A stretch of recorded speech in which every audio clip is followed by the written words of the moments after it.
Olá, estamos aqui para mais um podcast para o canal Ecos de Experiências.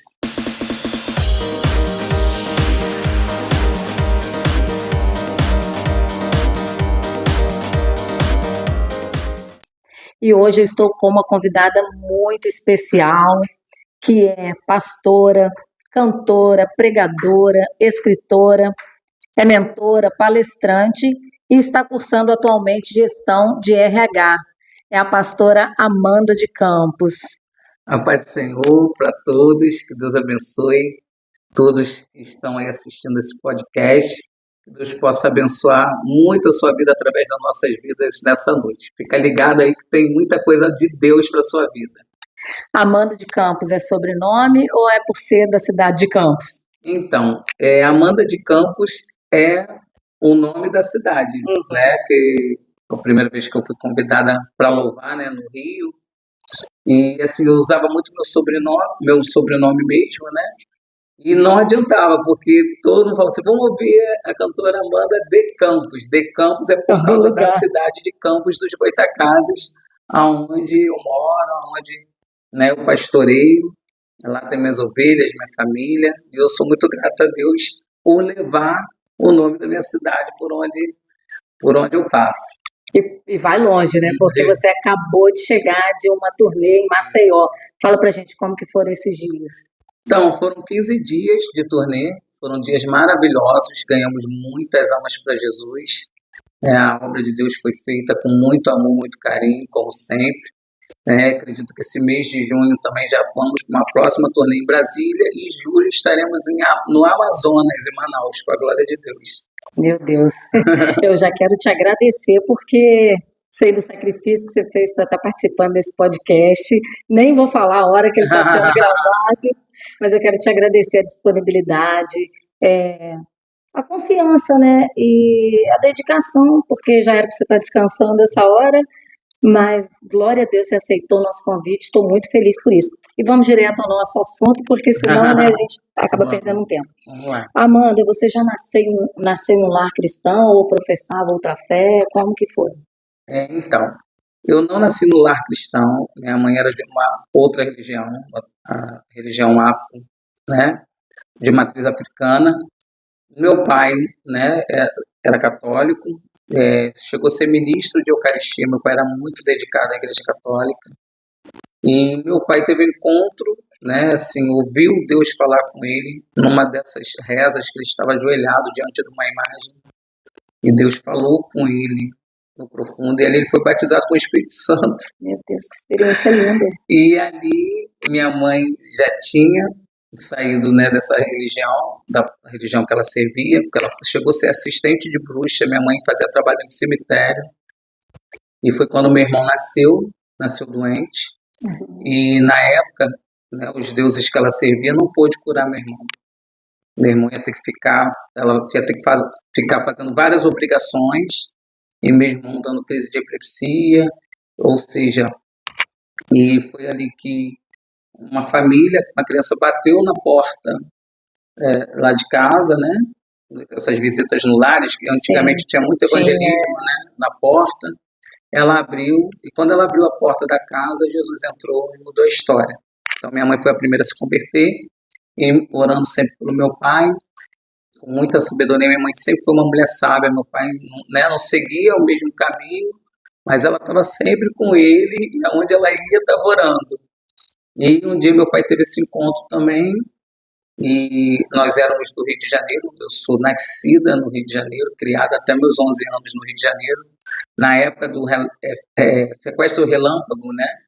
Meu pai foi sequestrado, e ali naquele sequestro ele teve que mudar de cidade, porque não conseguia mais ficar no Rio. Porque hoje a gente entende que era tipo uma síndrome do pânico. Sim. Né? Mas na época, né, antigamente não tinha esses laudos, né? É verdade. E ele teve que se mudar para a cidade e mudar uma família toda. Eu com 11 anos vim para Campos e já estou, né, uns 30 anos em Campos ou mais aí, para a glória de Deus. E Deus mudou de cidade, mudou toda a história da nossa família para a glória de Deus. Glória a Deus. Aí nessa que seus pais conheceram Jesus, você teve alguma experiência de aceitar Jesus? Como que foi a Então, sua experiência? meus pais vieram, né? Eu estava na faixa de 11 anos, era uma pré-adolescente, então eu seguia onde minha mãe ia, né?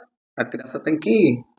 A Bíblia fala, ensina o menino o caminho que deve andar para que mais tarde ele não venha desviar dele. Então minha mãe foi me orientando e eu fazia parte dos grupos de dança, Michel Louvor, grupos kids, enfim. Quando eu fiz os 15 anos, de 15, veio a adolescência, ainda estava na igreja, na faixa aí, né, dos 17 anos, eu me afastei. Meus pais já tinham cargos na igreja, né? Meu pai e minha mãe foi consagrado a pastores, meu pai é pastor, minha mãe é missionária, né? Nesse período, né, de alguns anos fez uma grande obra na vida deles, e nisso aí eu me afastei e fiquei por 5 anos afastada da presença do Senhor, né? E recebi uma vez, estava indo para um show de pagode, minha casa sempre teve culto, a igreja era lá em casa, né? Era uma célula lá em casa na época, e minha mãe ganhava muitas almas e eu afastada nesse período, e teve um profeta num desses cultos, e eu estava saindo com a mochila para o show, mas minha mãe não sabia. Eu falei para minha mãe que eu ia estudar, né? Coisa de adolescente. E eu estava com a roupa do evento na mochila, saindo quietinho, o profeta foi e entregou uma revelação. Falou que para onde eu ia, a minha sepultura estava aberta. Que não era para eu ir para aquele lugar, né, para aquele show, porque minha sepultura estava aberta e se eu morresse naquele show eu ia para o inferno. Então, mas nesse período eu estava tão rebelde, eu era tão revoltado, porque quando eu me afastei, eu fiquei com raiva de crente. Me tornei uma perseguidora dos irmãos. Né? Lá em casa só vivia cheio de irmãos, assim, a gente, né, não tinha aquela liberdade, não tinha mais família, tudo minha mãe entregou para Deus. E eu fiquei meio decepcionada, meio revoltada, né? Não com Deus, mas com toda a estrutura. E ali eu falei com ele, não tem problema, lá no inferno eu falo com, né, com o inimigo, eu fui afrontosa, né? Não era eu, lógico. E fui para aquele show, sendo que no meio do show teve um tiroteio, show de segurança máxima, teve um tiroteio, a bala passava aqui, ó, eu ouvia o barulho da bala. E eu só lembrava do profeta. Eu falei, eu vou morrer agora. E assim, eu falei com Deus, eu falei, Senhor, eu não posso nem te pedir nada que eu estou errado. Eu afrontei o homem de Deus, estou todo errado. Sendo que se o Senhor me der uma oportunidade de correr, não quero nem que o Senhor me livre das balas, não. Se uma bala acertar, eu ainda estou no lucro ainda. Mas se o Senhor me der força para correr, eu volto para a tua casa e nunca mais olho para trás. E assim, eu sou muito imperativa, né? Você está vendo? Eu estou vendo. Sendo que quando eu fico muito nervosa, eu travo, eu dou uma travada, eu fico sem reação. Se for um alto impacto muito grande, eu fico sem reação. E ali eu não lembro de nada, eu só lembro que quando eu voltei a si, eu já estava muito longe daquele local, dentro ali da pecuária, mas só que do outro lado da pecuária. Sim, mas não foi atingida por Não tiro. fui atingida, nada. E ali mesmo, naquela hora, eu larguei tudo, abri minha Bíblia, que eu estava 5 anos afastado, minha Bíblia empoeirada, e caiu em Isaías, que diz, por que gastar dinheiro naquilo que é pão e leite? O versículo mais abaixo vem dizendo, deixa o ímpio seu caminho, conversar ao Senhor, buscar o Senhor enquanto se pode achar, invocar enquanto se encontra perto. Aí ele vem falando, deixa o ímpio seu caminho, se converta ao Senhor, porque os meus pensamentos são mais altos que os seus pensamentos.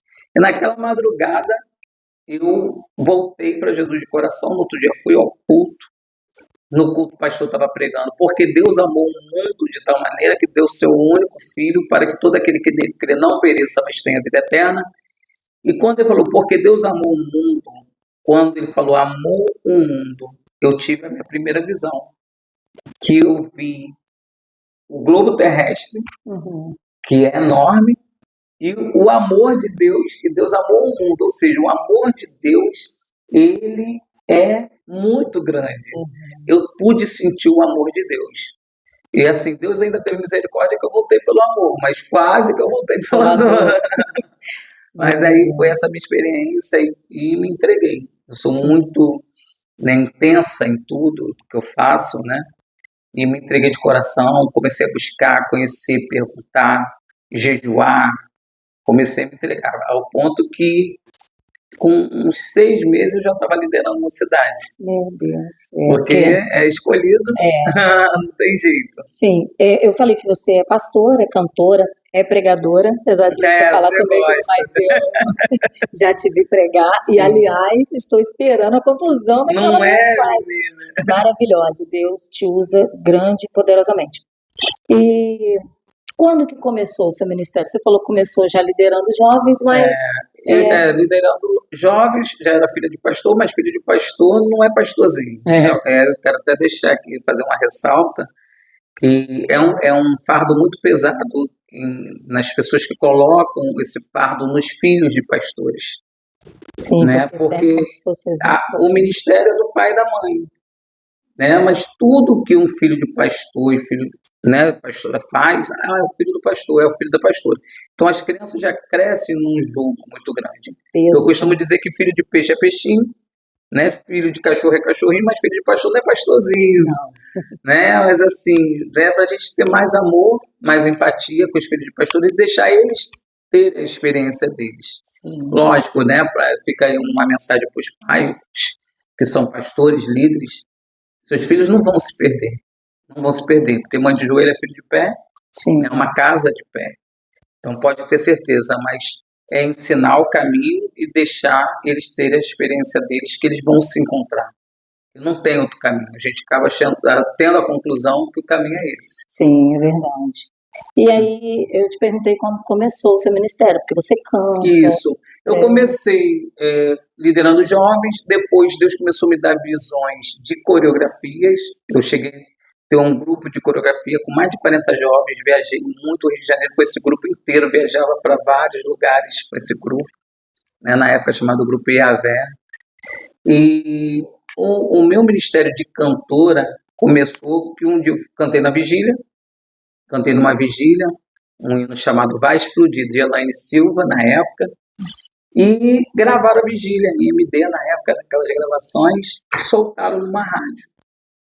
Aí se tornou a mais pedida do dia, né? O pessoal ligava para a rádio, quero ouvir Vai Explodir, mas não com a cantora, quero ouvir o ao vivo da vigília, com a cantora Amanda. Se tornou a mais pedida do dia, a mais pedida da semana, a mais pedida do mês. E logo depois de um tempo, em Campos, teve um concurso, né? Talento Revelação, gospel, né? Quero mandar um abraço para o pastor Fidelis, que foi o troféu Carlos Wesley, concorria ao troféu. Eu não me inscrevi, eu não tinha noção de nada, mas só que me inscreveram nesse concurso e com mais de 16 mil votos eu ganhei o troféu Carlos Wesley como revelação pentecostal do ano. Que lindo. Ou seja, antes disso eu tive uma experiência, porque quando eu aceitei Jesus, eu queria fazer tudo. Tudo que eu pudesse, porque, né, para o inimigo, eu costumo dizer que o inimigo não entrava em mim. Né? Eu entrava no coro do inimigo, manifestava nele, o inimigo sai de mim, Amanda, e eu no coro. E aí, quando eu vim para Jesus, eu falei, vou dar o meu melhor sempre. Então, se era para limpar a igreja, eu estava. Se era para limpar o banheiro, todas as escalas, o que tiver, aonde estivesse faltando, eu queria fazer para Deus. E faltou alguém no Ministério de Louvor e eu entrei no Louvor. Mas só que eu fui excluída do Ministério de Louvor, por causa do grave da minha voz. Meu Deus. Fui excluída do Ministério do Louvor, porque o dirigente falou que minha voz não batia com a das irmãs, que eu não servia para cantar. E assim, eu acho que a minha situação é mais ou menos aquele versículo, os humilhados serão exaltados. Deus viu, não gostou e veio agir. Sim, sem dúvida. Eu entro nessa linha aí, porque eu não tinha nenhum tino, nenhuma perspectiva de um dia. Tem gente que já nasce, tem gente que nem chora, já nasce cantando, fazendo falsete, já nasce fazendo. Eu não tinha, nunca cantei, nem em chuveiro, nem um atirei, nunca cantei. Eu resolvi entrar no louvor porque estava faltando pessoas, mas só que a minha voz, por ser grave, não batia. E o dirigente falou assim, sua voz parece uma taquara rachada, você não serve para cantar, você vai fazer outra coisa, mas louvar não. Eu fui excluída no Ministério do Louvor. E logo depois, veio essa oportunidade, me deram a oportunidade de louvar na vigília, eu louvei, falei, vem louvar, louvo. Eu venho pregar, prego, é o que eu te falei, eu não sou pregador. Mas a irmã Lívia falou, ó, hoje você vai pregar, mas irmão, eu prego. Não tem problema, se é para falar de Jesus, se é para fazer a obra de Deus, eu estou aqui para servir. Onde precisar. Eu tenho, né, você leu alguns títulos, mas eu tenho alguns outros títulos. Porém, eu coloquei no meu Instagram, apenas serva. Porque quem não vive para servir, não serve para viver. Verdade. Então, esse é meu lema. Então, eu fui excluída e logo depois, né, recebi esse troféu e depois eu fui ao Rio levar caravanas para o Vigilão da Celebrare. E o pastor Joel da Celebrare falou, minha amiga Amanda de Campos está aí, eu quero ouvir ela louvando. Aí eu louvei um hino no Vigilão da Celebrare e no outro dia o telefone dele não parou de tocar. Quer dizer, dormi como excluída do Ministério de Louvor e amanheci como cantora de Jesus, para a glória de Deus. É isso que Deus faz, né? Ele faz não para confundir, né? Mas ele já tinha esse propósito na sua vida, mas às vezes tem pessoas que querem ofuscar o que Deus tem, né? E muitas vezes também somos provados exatamente naquilo para que Ele nos chamou, né? Você trabalha com pessoas, né? Tanto no secular, quanto também na área espiritual. Sim. Já ouvi um pouco do seu trabalho, mas eu gostaria que você falasse para nós. Trabalho em presídios, assistência com pessoas que estão à margem da sociedade. Fala para mim.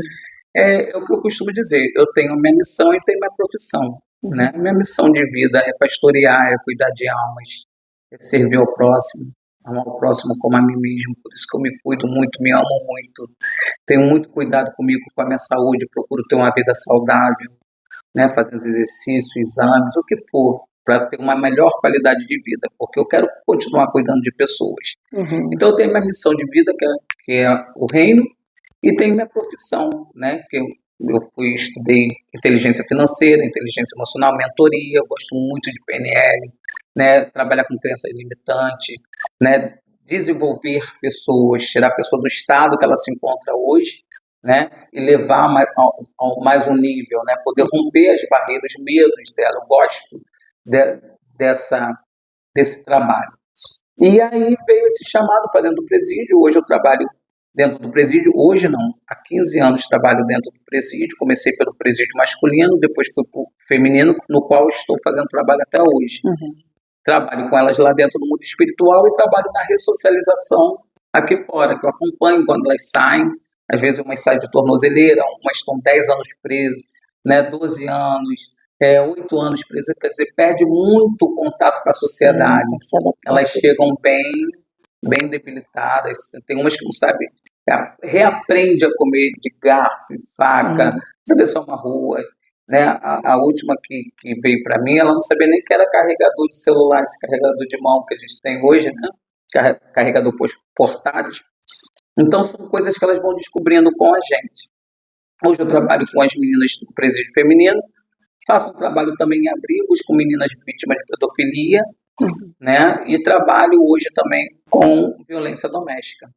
Né, pastora Amanda, você já passou por isso, já foi do crime, ou você já passou por assédio, já sofreu pedofilia, você já sofreu violência doméstica? Não, nunca passei por isso, nada, é minha missão. Mas o que me leva a ter tanta paixão, tanto amor, tanta compaixão por essas almas? Né? Na dúvida do certo e errado, é só você fazer com as pessoas aquilo que você gostaria que fizesse com você.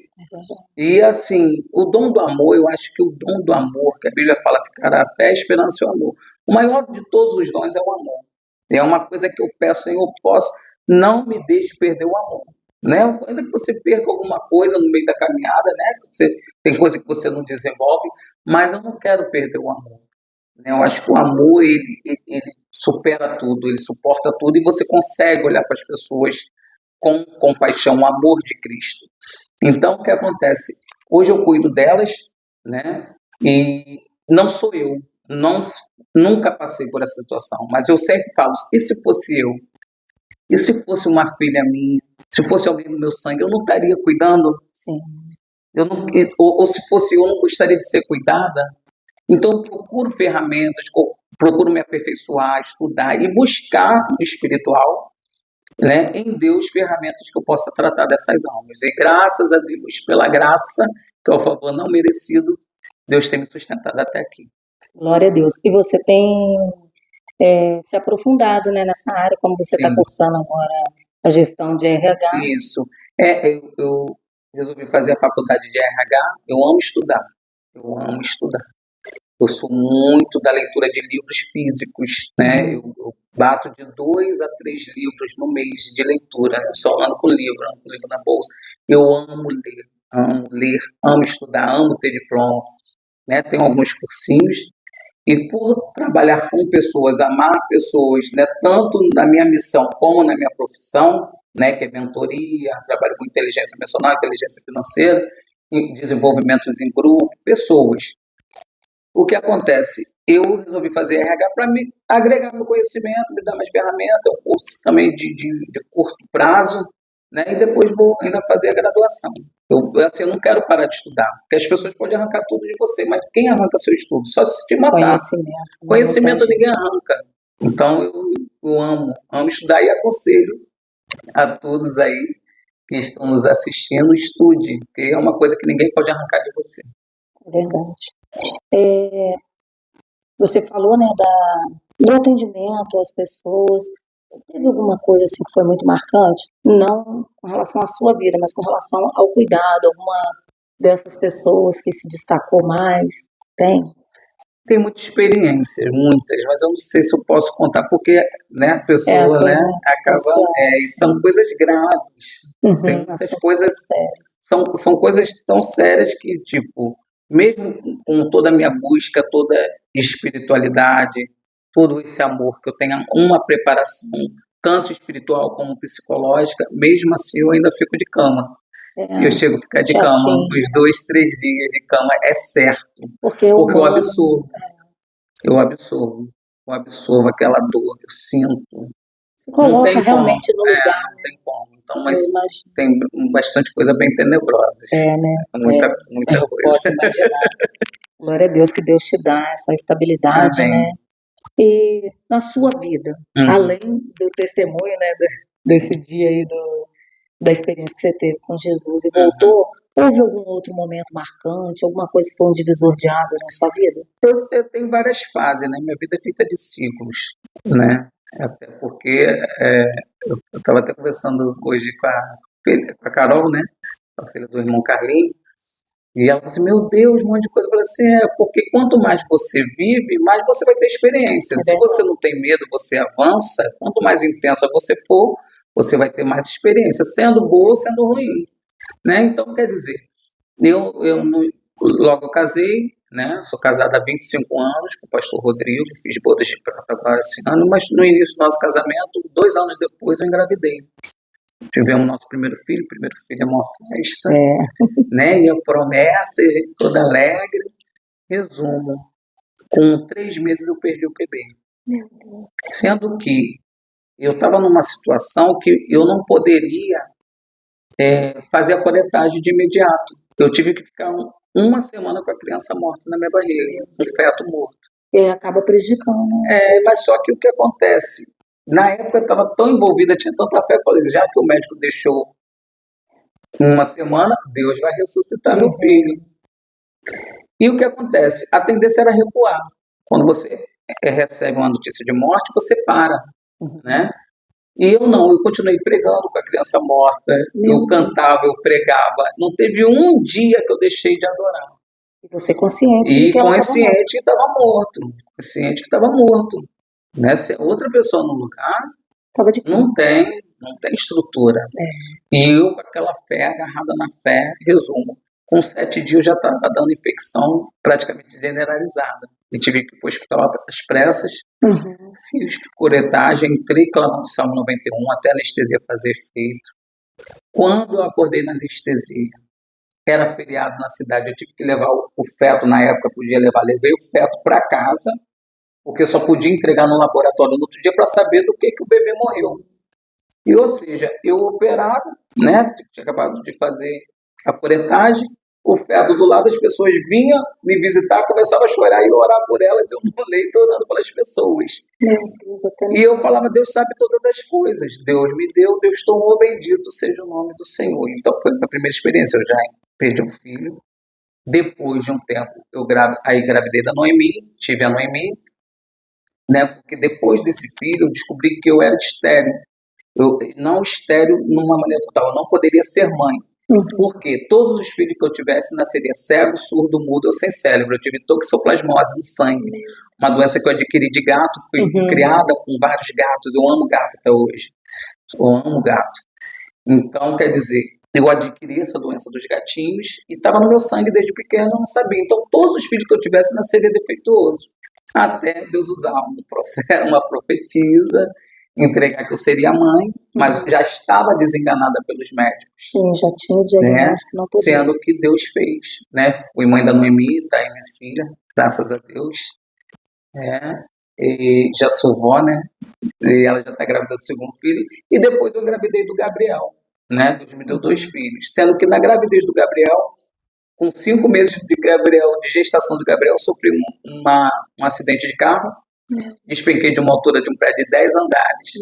Gabriel morreu e ressuscitou na minha barriga. Gabriel morreu, dado como morto. Quando foi para tirar a criança de novo, esse filho, Deus devolveu. Meu Deus, a glória de Deus. É muita coisa. Fora as outras coisas. Imagina. A gente vê, né, as pessoas igual você, muito usada por Deus, com muita autoridade. Deus te usa para fazer grandes coisas, né, nos lugares onde você passa. Mas ninguém quer conhecer a história, o preço que paga, né? Eu imagino a dedicação, porque você é esposa, é mãe, é avó, é pastora, é cantora, e você cuida da saúde, que eu fiquei de boca aberta. Nem vou dizer que eu... porque Deus está na luta, que eu enfrento para isso. Mas como que você faz para conseguir dar conta de tudo isso? Então, foi uma coisa interessante, porque eu sempre, né, primeiro é Deus, né, foi orientando, organizando minhas agendas, né, meu esposo não casou só comigo, casou com o meu ministério, isso é muito importante, porque quando o homem é itinerante é uma coisa, quando a mulher que tem que sair de casa, e nem sempre dá para ele ir comigo, porque ele é pastor-presidente de uma igreja, então, quer dizer, é toda uma gestão, mas só que depois dos cursos, né, eu aprendi uma matéria chamada gestão de tempo. O dia tem 24 horas, né? E assim, dá para dividir bem, né? Hoje eu faço uma gestão como se for trabalhasse embarcada. 15 dias em terra, 15 dias no mar. Então eu fico 15 dias na minha cidade, 15 dias eu faço a itinerância e vou, né? E todo o tempo que eu estou na minha cidade, eu procuro ter tempo de qualidade. Porque tem muita gente que está o tempo todo, está todo dia dentro de casa, mas nem se fala. Se fala por mensagem de WhatsApp. E eu não, todo dia que eu estou em casa, a gente inventa uma programação, a gente faz coisas que marquem aquele momento e se torne especial na memória. Porque dessa vida a gente não leva nada, é o que a gente deixa no coração das pessoas. Então nós vamos aproveitando cada minuto. Sim. Amanda, eu gostaria muito de te agradecer mais uma vez. Parece repetitivo, mas é porque eu sei o sacrifício que você fez para estar participando desse podcast. É uma honra. E você gostaria de falar mais alguma coisa, deixar alguma mensagem? Então, eu gostaria de deixar um conselho para todos, né? Cuide-se, siga os mandamentos, é o mínimo que nós podemos fazer. Amar a Deus sobre todas as coisas, amar o próximo como a ti mesmo, né? Para poder ter uma vida mais leve. Não leve a vida tão a sério. Né? Não leve, sorria mais, abrace mais, ame mais, porque nós temos o costume de dizer que aí chega no final do dia, nós agradecemos, Senhor, obrigado por mais um dia de vida. Eu estou aqui para te dizer que hoje não é mais um dia, é menos um dia de vida. Então, qual é o lugar mais rico? Né? Uma vez eu ouvi um pregador falando, qual é o lugar mais rico do mundo? O lugar mais rico do mundo não é um país, não é um banco, não é nada. O lugar mais rico do mundo é o cemitério, que ali estão os sonhos, né, que não foram realizados, ali estão os projetos que não foram colocados em prática, tá as músicas que não foram lançadas, tá as vozes que não né, teve a atitude de lançar para outras pessoas ser abençoada. Então ali foi enterrado todos os melhores, né, projetos e sonhos, os maiores tesouros que o ser humano poderia ter. Né, porque depois que morre acaba. Então, por favor, né, eu falo muito com a minha família que quando, né, eu for para a glória, eu quero bem grande na minha lápide, né? Morri, mas vivi. Morri, mas vivi. Porque eu sou apaixonada pela vida, sou muito intensa e muito amor no que você faz. Só para não ficar nas minhas palavras, gostaria de contar uma história rapidinho, né, de que uma floresta estava pegando fogo. Uma floresta estava pegando fogo, os animais correndo, cada um para salvar sua pele, né, porque na hora que pega fogo é que você conhece quem é quem. Quando começa a dar errado, quando começa as adversidades, você começa a ver quem é quem fica e quem vai.